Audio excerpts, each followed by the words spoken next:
if that angle is wrong on the vertical takeoff, you could literally create a grave for athletes out here. And people just boosting on the hip. Who would build something like that? Nico's asking. Will we see the world record there? We will. I don't think so. Okay, we're here in beautiful Schlitthorn, Switzerland. And we're about to go see the 9 setup for the first time. What? It's pretty insane. That hip's gonna be a little crazy. This year, there are 4 distinct zones. Up top, we have a couple of creative walls and some rails. This zone also provides the drop-in for the hip. But before we get there, we have Zone 2, the Death Gap, with a combo rail/wall ride that you can go across, over, and even use it as a jump. We then come into the hip feature. It has many different jumps and landings, and there's almost an endless amount of ways you could hit it. But without a doubt, the highlight of this feature is the Mega Hip. It is built for one thing and one thing only, to go the highest that anyone has ever gone on a hip on a pair of skis. We'll talk about that more depth later in the video. Last but not least, we have Zone 4. This is a really creative end section and represents one of my favorite parts about the Nines, which is how many transitions and different type of features they have. It allows people to open up their full bag of tricks and makes it one of the funnest places to ski. Features, everything is just something very special that you don't see in a normal park. You don't get to ride. I mean, look at the hip, it's insane. I mean, who would build something like that? No one except the Nines, you know. That's the special part. You get to ride something you will never ride anywhere else in the world. All the way back in 2008, I forget exactly where it was, but basically Nico Zaskic, he wanted to create an event that kind of was on the contrary to the contest scene. Again, everybody was trying to push to the next rotation, next flip, and he was kind of feeling like the soul for the sport was getting lost a little bit. Journey, we said, okay, let's do an event where the good people come together, but they can bring filmers, they can bring photographers, and instead of giving prize money, we take the prize money and put it all in the most beautiful jump. That's the concept. And that hasn't really changed 16 years later. The Nines' rider-first ethos and the reinvestment of resources back into creating the best setups creates an atmosphere for the sport's best to break world records, like the record of the highest air on a hip, which was broken at the 2016 Nines and is currently held by David Wise with a 14.2 meter high air. How do you measure the highest air? They measure the highest air from the deck of the hip to the lowest part of the skier in the air, and then they calculate the height.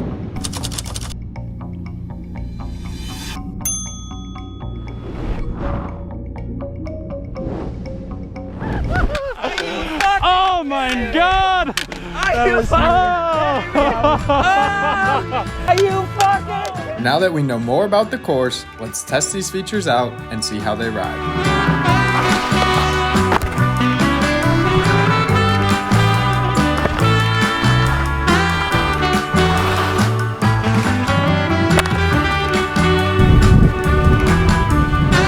How you doing?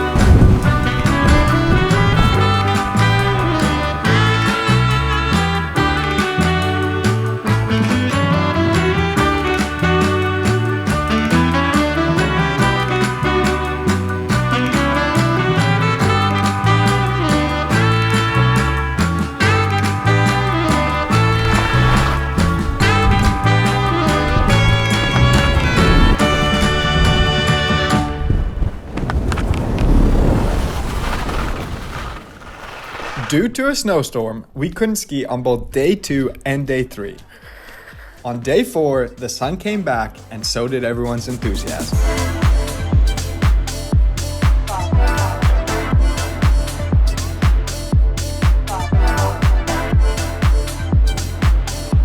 Everyone's starting to get more comfortable with these features and starting to push what is possible on this setup. Somebody breaking the world record this year, what do you think? I think it's hard. I don't think so personally, but I couldn't care less. Will we see the world record air broken on a snowboard or skis? We will, for sure. I think my highest air was 10.3 meters. Well, I got a lot of time to chill around, think about things, get my grab. Got quite a lot of air time compared to other jumps, so I'm not really sure.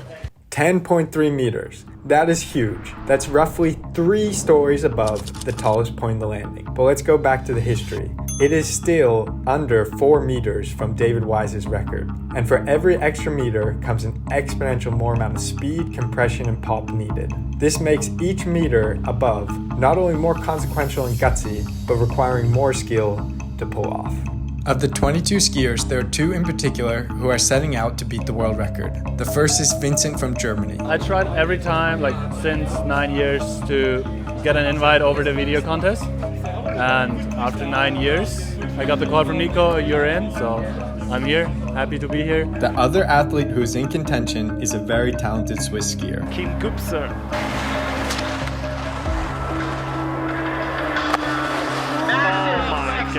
Triple 16. 8 a.m. to probably lunchtime has been a pretty world record breaking vibe. So it's just pretty like fucking serious.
And you know, that's for some people and that's not for some people, but that's until lunch, and after that it's just vibes, super chill. Most people see the Nines as this event solely built for people to break world records.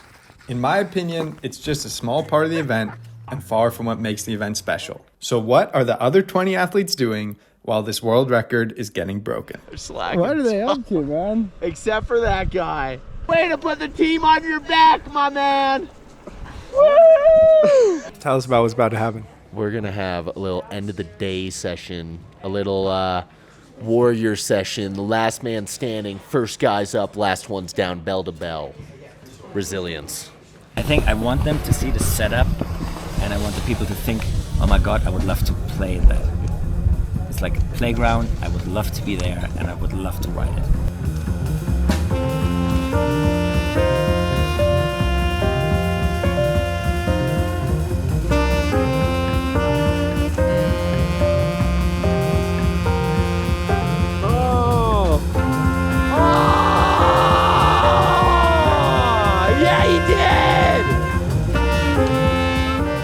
Dude, you get laced up there, Reed? Fuck yeah, dude. I'm all out of tricks.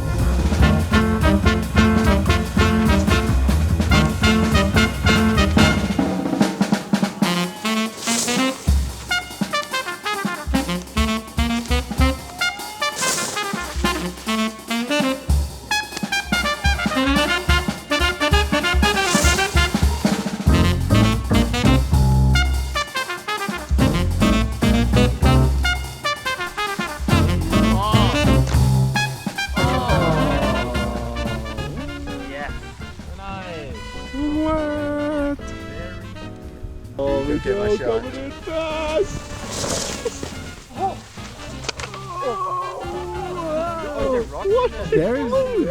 There's something. Wow. So fun. That was so legit. There was like some shit rolling down afterwards. Yeah, some rocks. Oh my.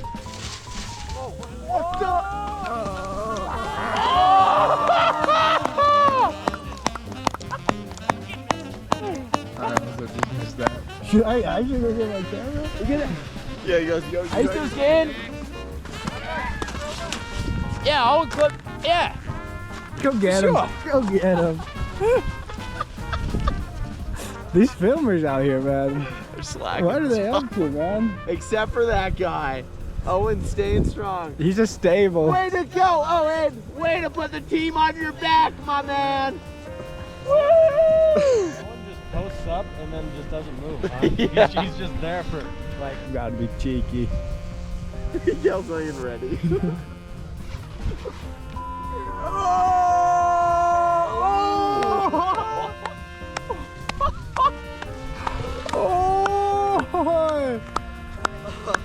Oi! Miguel wasn't even ready. He was not ready. I thought I meant film on phone. Why are you sorry? Well, because I didn't wait. Sick. I didn't wait for you.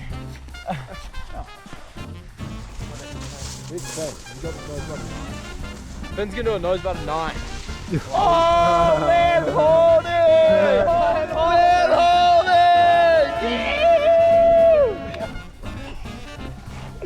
it! Oh, you wanted to post.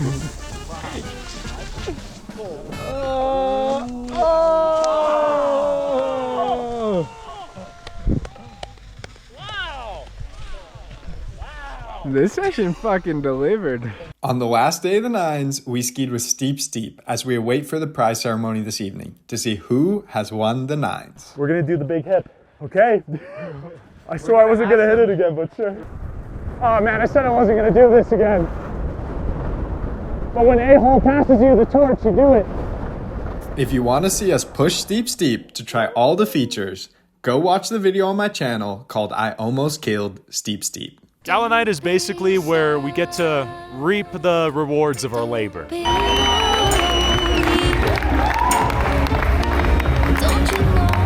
We come to a setup like this, we start picking lemons and dragon fruit from a bunch of trees, and we get to finally eat that fruit tonight. So we're gonna go hang out with all the riders, watch some of the best shots, some of the highlights, some of the biggest moments from the entire week.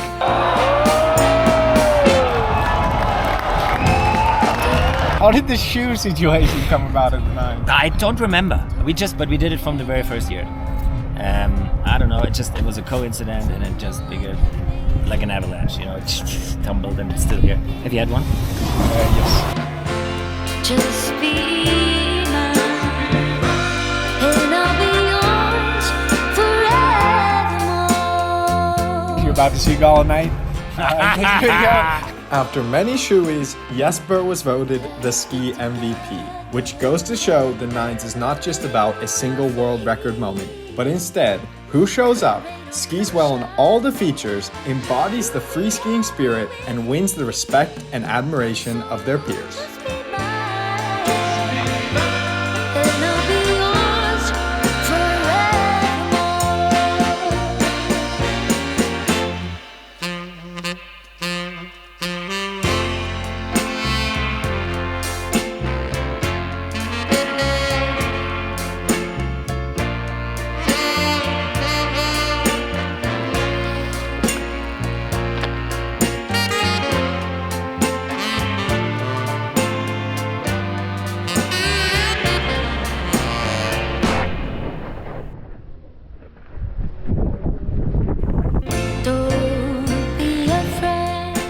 I don't think there would be a nines without this guy. No joke, this event is made for Jesper. Give it up one last time for Jesper! It's not unusual to see me cry. If you enjoyed this, go check out the video we made from the nines with Steep Steep in that box right there.